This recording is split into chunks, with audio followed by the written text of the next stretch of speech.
Good morning, Mr. Jones back again.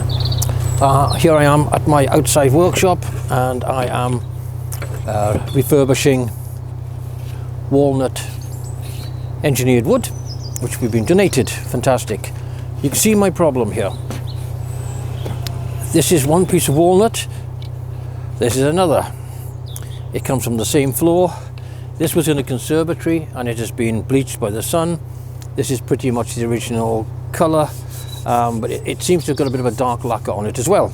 So sanding of this needs to go a lot further down than this one to reach similar colours. So how to do this? Well, you may say it's obvious. Why am I asking the question? Use a sander. But what I've found is it's a slow process, and you get through no end of sandpaper, because you have to go down a considerable way. There's about 6 mil I can go down, but I don't need to go anything like that far. So it was a slow process, but the results were beautiful, and you can see that in my other videos detailing the work I'm doing in the bedroom on it.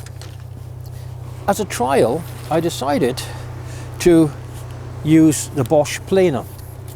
So what I did was I set it at 0.5 of a millimeter and ran it up, and what you'll find is that taking off 0.5 on this dark is usually sufficient, and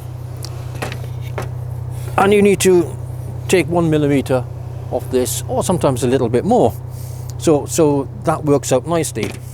Now I'm sure the purist will say, oh dear me, it'll rip the surface, it does all these terrible things, and indeed it can cause some ripping of the surface, but it's not deep.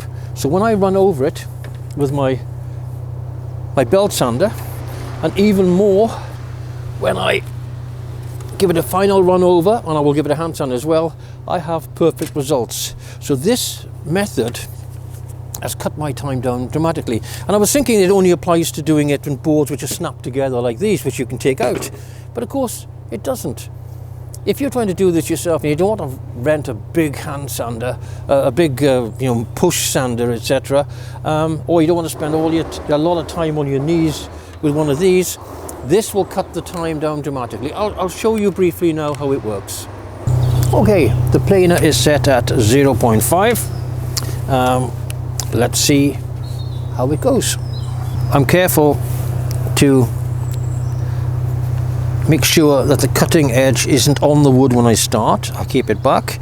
I do a slight overlap on this edge, and I can do 2 runs, which sometimes leaves me with a small ridge down the center, but I can easily sand that out. Let's see how it goes.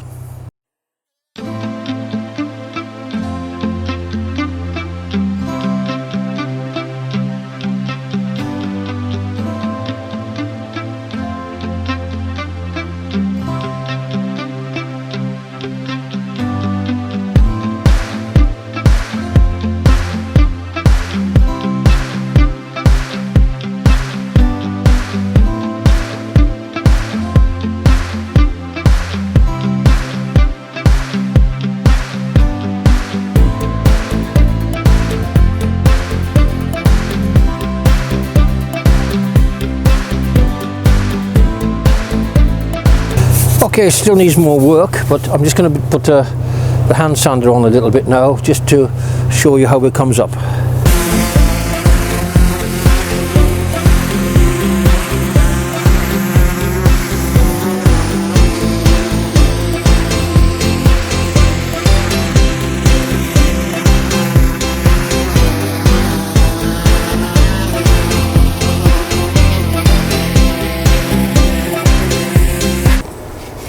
Okay, this is more indicative of the colour it will go to.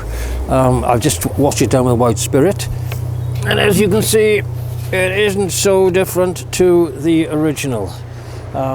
So I think that's a pretty good result. Doing it this method does save quite a lot of time.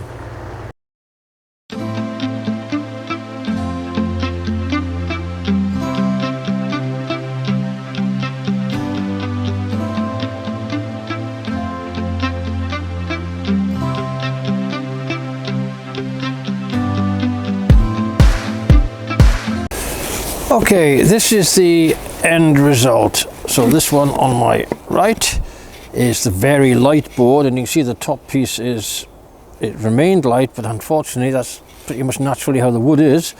But down here, more indicative, is the walnut colour, and it's come up to very similar to a particularly dark piece. These are the two extremes, so this works out, and you can see that using the planer is making life a lot easier. It's making the job a lot faster. I'm not sure if I'm going to actually use this one. It's a nice piece of wood, but it is very light up here, and it may not fit in with the rest of the wood on the floor. I shall have to see. So this is the wood as far as I've got in laying it. You can see colour differences between the boards, but that's natural colour of the wood. And the board that I was working on yesterday is up here. I'll call it the albino board, because there it is. It's quite an interesting board, and I think it looks good. It adds a bit of extra character to the floor. Anyway, you'll be very interested to see how this looks when it's complete and when it's varnished. I'm not actually using varnish, I'm using a wax oil.